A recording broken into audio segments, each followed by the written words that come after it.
ओम शांति। आज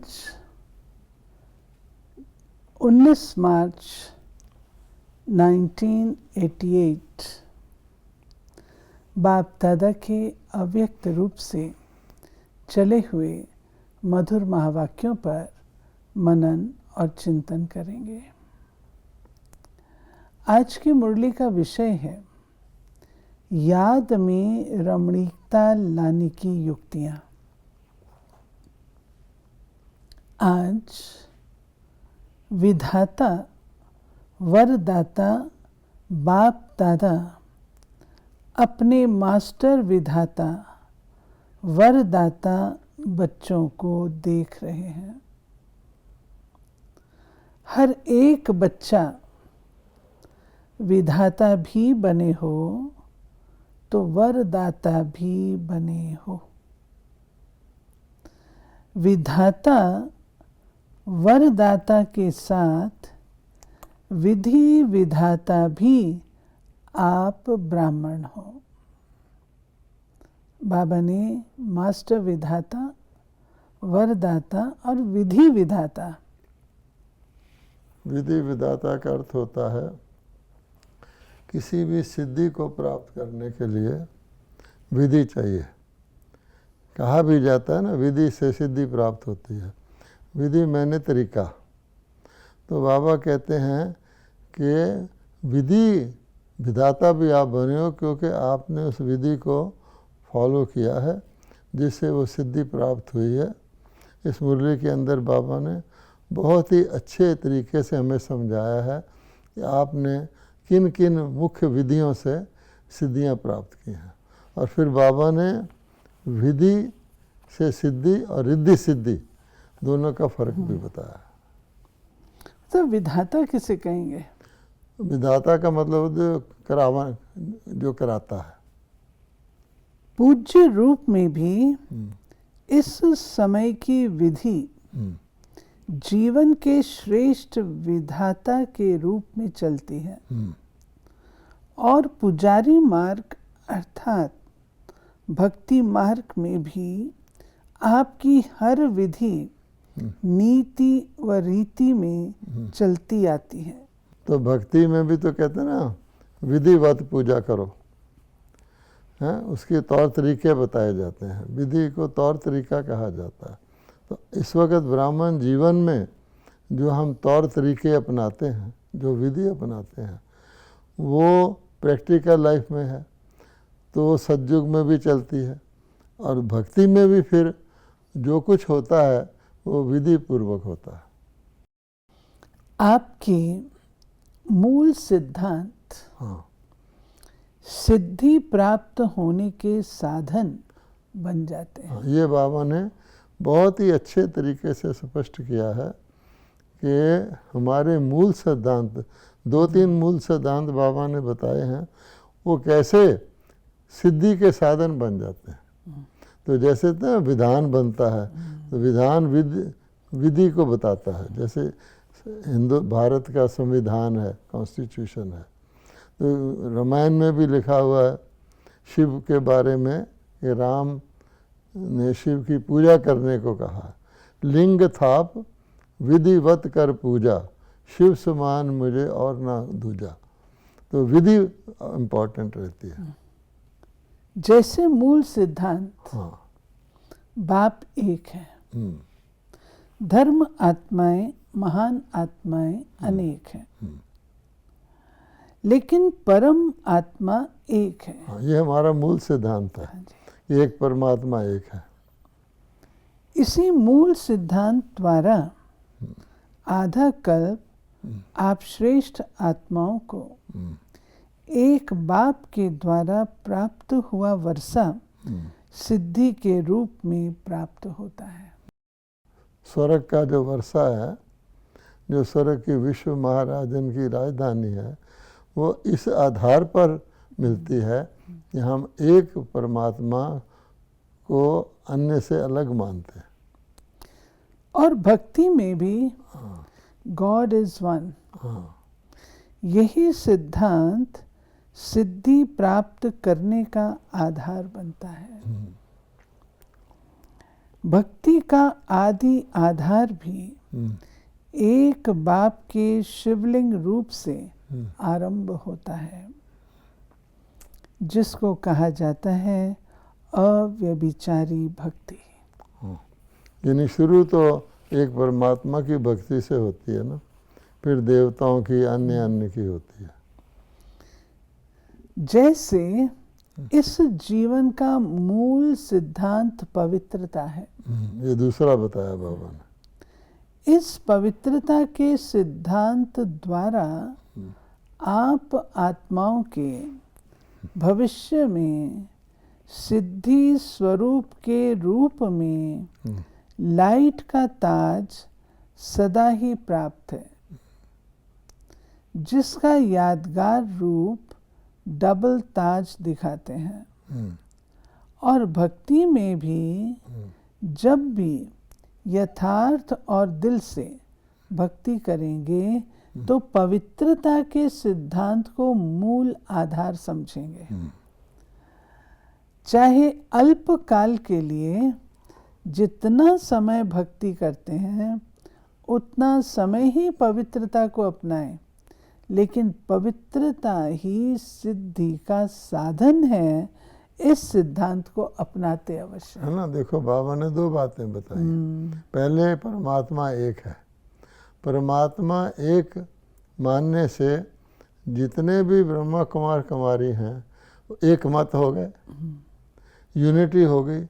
तो इसलिए बाबा कहते हैं उसके सिद्धि स्वरूप सतयुग में आपको एक राज्य मिलता है, एक भाषा, एक राज्य, और एकता रहती है, द्वैत आता ही नहीं। एक धर्म, एक राज, एक भाषा, सब रहता।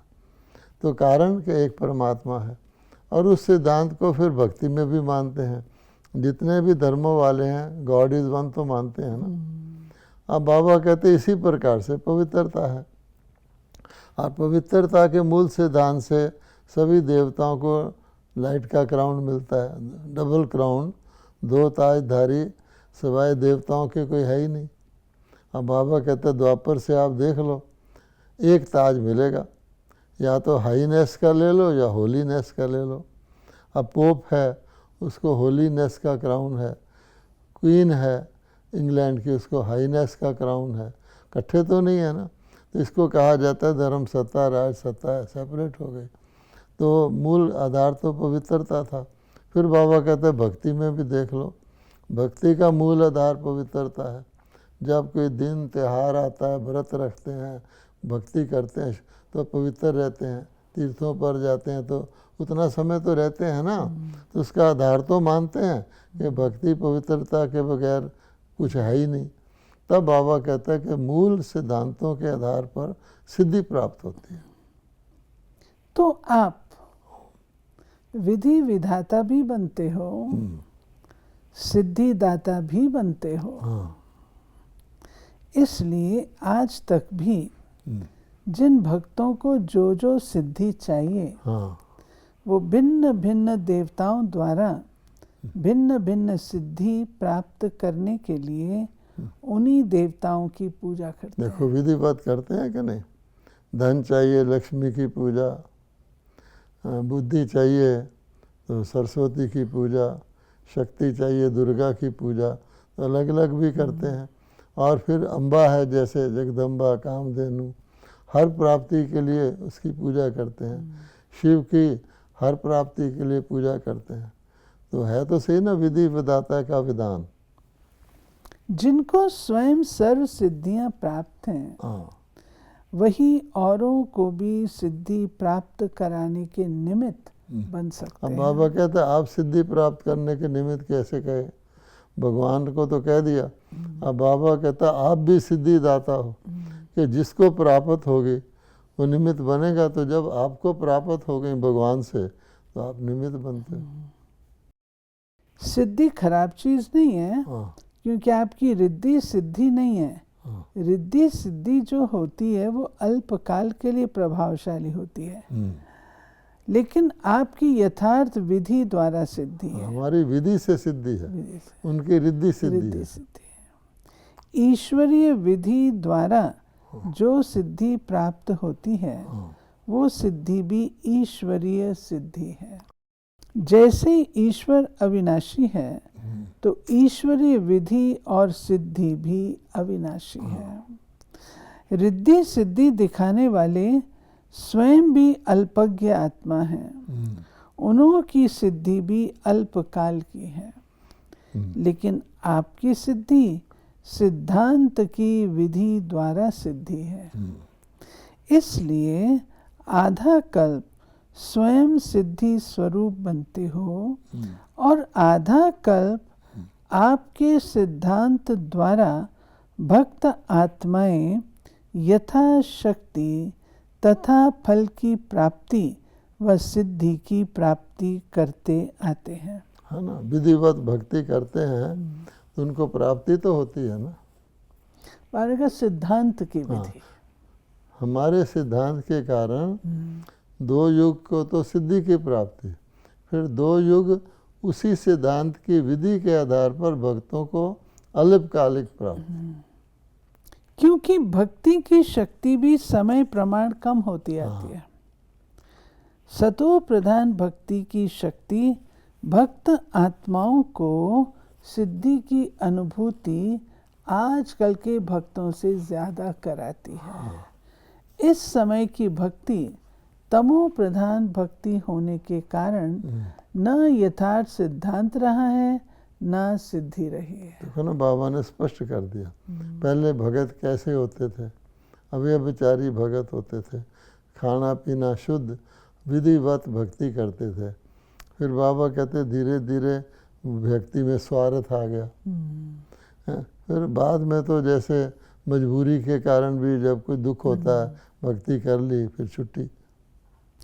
तो बाबा बोल रहे हैं कितना बड़ा पोजीशन है, विधि विधाता सिद्धि दाता।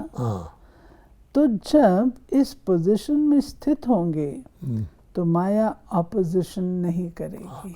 बाबा ने प्रिंसिपल बताया हुआ है कि जब पोजीशन में कोई होता है तो उसकी ऑपोजिशन नहीं होती, सदा ही सेफ रहेंगे। अपसेट होने का कारण ही ये है कि अपनी श्रेष्ठ स्थिति की सीट से साधारण स्थिति में आ जाते हैं। सीट पर श्रेष्ठ सीट को छोड़कर स्थिति को साधारण स्थिति में आ जाते हैं। तो स्थिति से अपसेट हुए तो फिर जीवन में भी अपसेट हो गए। याद में रहना व सेवा करना एक साधारण दिनचर्या बन जाती है। मतलब नाम याद ही रहता है, नाम सेवा ही रहता है, लेकिन उसमें साधारणता आ जाती है। अपनी कोई ना कोई श्रेष्ठ सोमान की सीट पर बैठो। बाबा इसका उपाय बता रहे हैं। जैसे शरीर को योग्य स्थान देते हो वैसे पहले बुद्धि को स्थिति का स्थान दो। पहले ये चेक करो कि बुद्धि को स्थान ठीक दिया। क्योंकि स्थित, गीता में लिखा स्थित प्रज्ञ, यानी बुद्धि स्थित हो जाए, भटके नहीं। तो बाबा कहते स्थित मैंने बुद्धि की स्थिति पहले ठीक हो। जैसे शरीर को हम ठीक जगह बैठाते हैं ना, भगत भी जब पूजा करता है तो ठीक प्रकार से विधिवत स्नान करके वस्त्र पहन के शुद्ध भाव से करता है। तो यहाँ पर बुद्धि को ऊंची स्थिति में रखो। तो ईश्वरीय नशा सीट से स्वतः ही आता है। आजकल भी कुर्सी का नशा कहते हैं। आपका तो श्रेष्ठ स्थिति का आसन है। कभी मास्टर बीज रूप की स्थिति के स्थान पर सीट पर सेट हो, कभी अव्यक्त फरिश्ते की सीट पर सेट हो, कभी विश्व कल्याणकारी स्थिति की सीट पर सेट हो। ऐसे हर रोज भिन्न भिन्न स्थिति के आसन पर व सीट पर सेट होकर बैठो। ये बाबा ने वैरायटी बताई है कि अलग अलग स्थिति की सीट पर आसन पर बैठो। कभी बीज रूप, कभी फरिश्ता, कभी विश्व कल्याणकारी। जानते तो सब हैं कि हम ये हैं।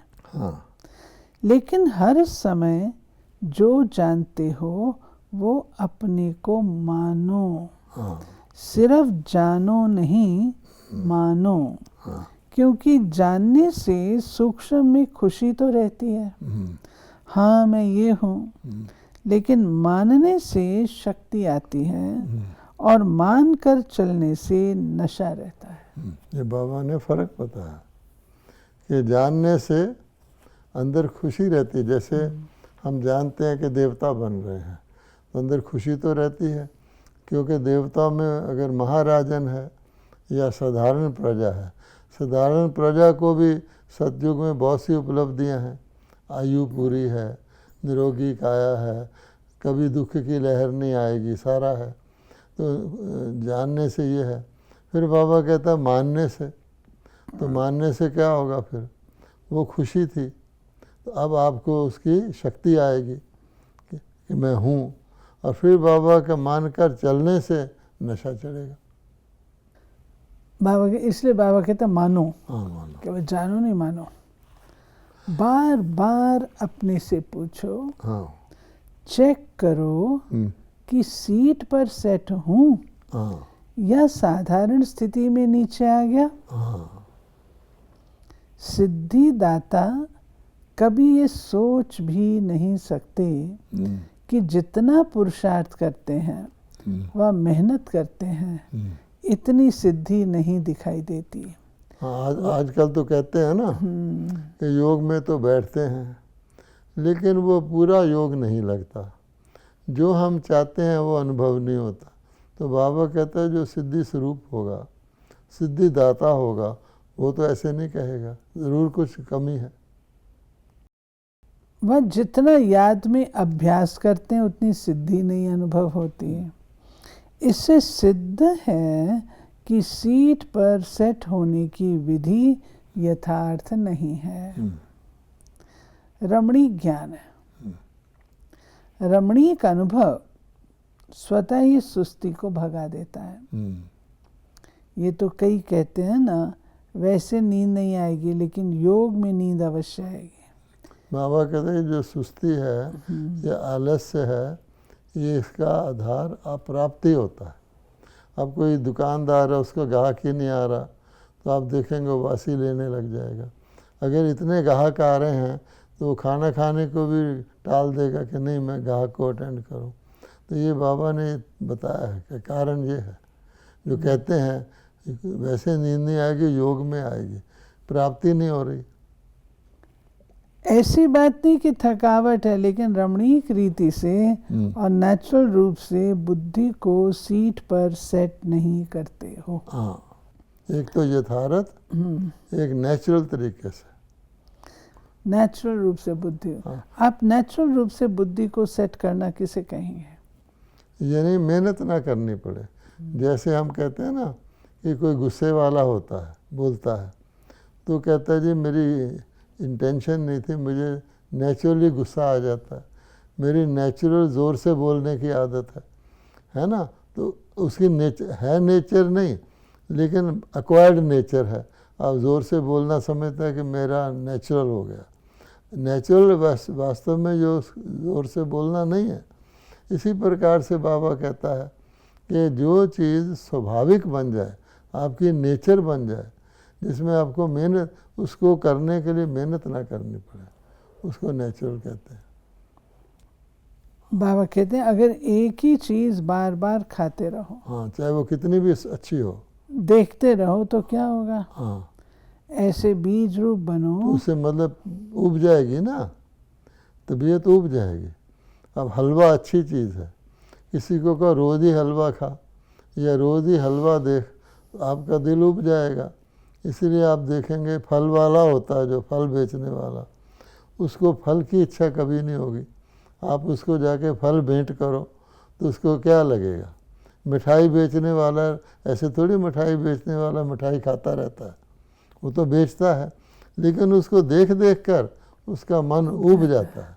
तब बाबा कहता है कि संसार में भी कितनी भी अच्छी चीज़ हो, अगर उसको उसी को बार बार खाओ या देखो तो कैसा लगेगा। ऐसे ही बाबा ने कहा कि वैरायटी तरीके से ज्ञान के भी जो है ना, जो आपके शस्त्र हैं या लक्ष्य हैं या टाइटल हैं, वैरायटी करके यूज़ करो। बाबा ने कहा ऐसे बीज रूप बनो। जैसे बीज रूप बनना है, ये हमारा लक्ष्य है, लेकिन बीज रूप में भी वैरायटी लानी चाहिए। कभी लाइट हाउस के रूप में, कभी माइट हाउस के रूप में, हाँ, कभी वृक्ष के ऊपर बीज के रूप में, हाँ, कभी सृष्टि चक्र के ऊपर टॉप पर खड़े होकर। हाँ, जो भिन्न भिन्न टाइटल मिलते हैं हाँ, वो रोज भिन्न भिन्न टाइटल अनुभव करो। हाँ।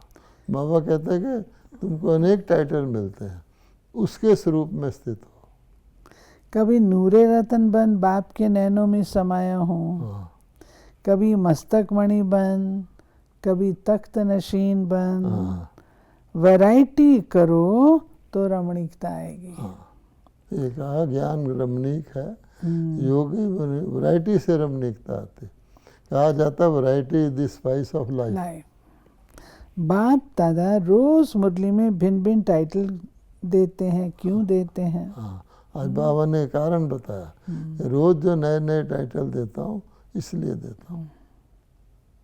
बाबा कहते हैं हाँ,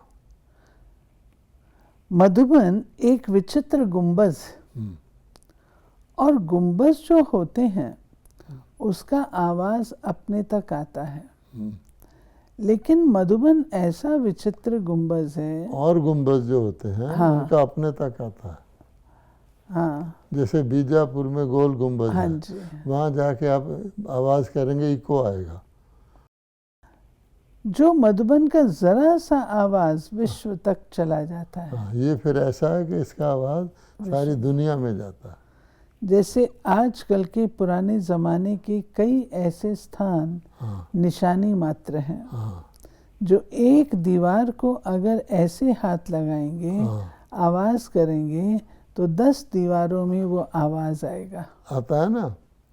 जैसे अहमदाबाद में एक बुर्ज बना हुआ है, तो एक तरफ जो करेंगे दूसरी तरफ आए, उसको हिलाएंगे, है तो स्टोन का बना हुआ, लेकिन उसको हिलाएंगे तो दूसरी तरफ का बुर्ज हिलेगा। ऐसे ताजमहल में भी दिखाते हैं कि यहाँ आवाज़ करोगे तो फैलती है। 10 दीवारों में वो आवाज़ आएगा और ऐसे ही सुनाई देगा हाँ, जैसे इस दीवार को कोई हिला रहा है हाँ, या आवाज़ कर रहा है। हम्म, तो मधुबन ऐसा विचित्र गुंबज है जो मधुबन का आवाज़ सिर्फ मधुबन तक नहीं रहता, लेकिन चारों ओर फैल जाता है।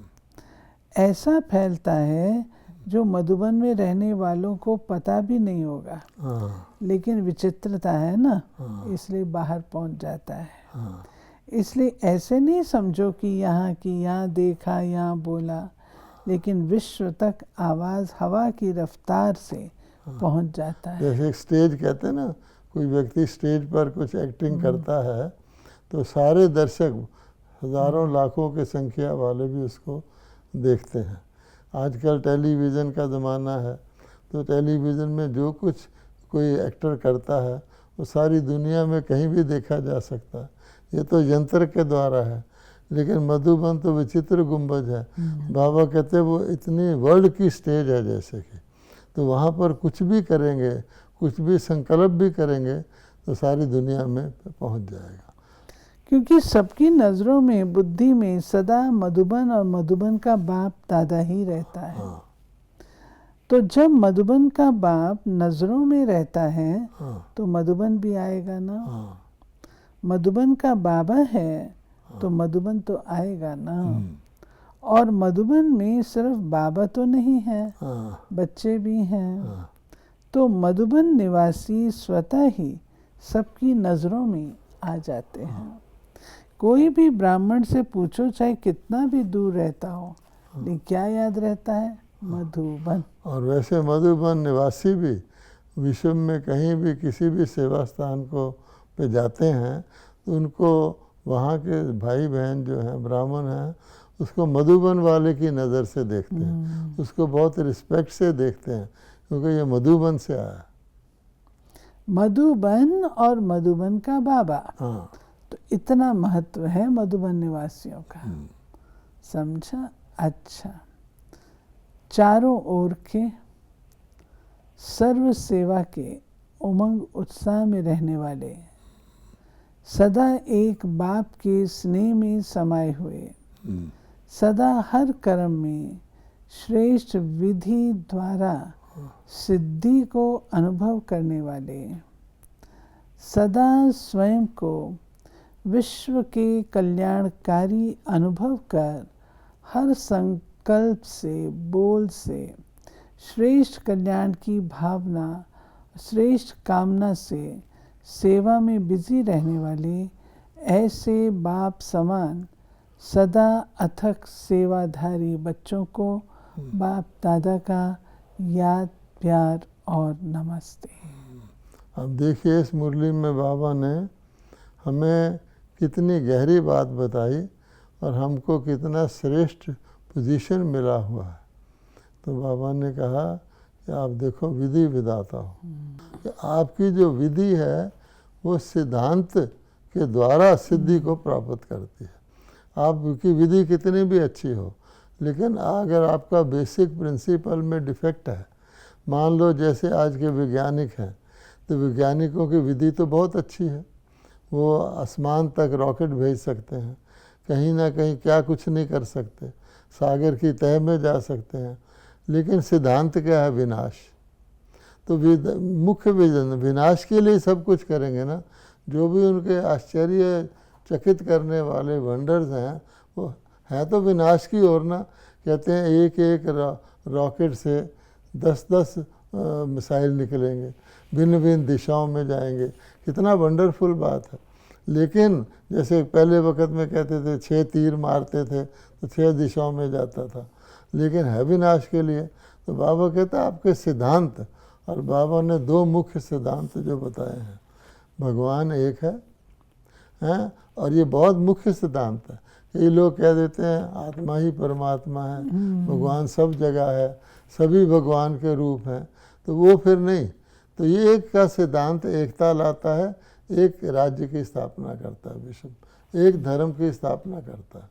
अच्छा, दूसरा पवित्रता। ये पवित्रता देखो तुमको डबल ताजधारी बना देती है, सदा के लिए स्वर्ग में भेज देती है, जन्म जन्मांतर के लिए। और भक्ति में भी पवित्रता कोई मुख्य माना जाता है। ये थी बाबा ने ये जो शब्द यूज़ किया कि उनकी ये रिद्धि सिद्धि, तुम्हारी ये ईश्वरीय सिद्धि। क्योंकि अल्पकाल की आत्मा है, टेम्परेरी प्रभाव उनका होता है। बाबा ने याद के लिए भी रमणीक युक्तियाँ बतलाई। कभी लाइट हाउस बैठो, कभी माइट हाउस, कभी बीज रूप, कभी सृष्टि के ऊपर, चक्र के ऊपर, टॉप पर, आदि आदि। कभी मैं नूरे रतन हूँ, कभी मैं मस्तक मणि हूँ, कभी दिल तख्त नशीन हूँ। बाबा ने कहा वैरायटी करने से आपका रमणीकता आएगी और योग और वो साधारणता में नहीं आएगा। याद और ये जो बाबा ने कहा ना, नेचुरल हो, मेहनत ना इसके लिए कहते हैं चेक करते रहो, चेक कर। मैं साधारण में तो नहीं आ गया, मेरी स्थिति श्रेष्ठ है। ये थी बाबा की आज की मुरली में सारी बातें बहुत क्लियर रीत से बाबा ने कही, और जो हम भाई बहनों का सवाल होता है याद के बारे में, बाबा ने बहुत सुंदर आंसर दिया जो कि हम यूज़ करेंगे। ओम शांति।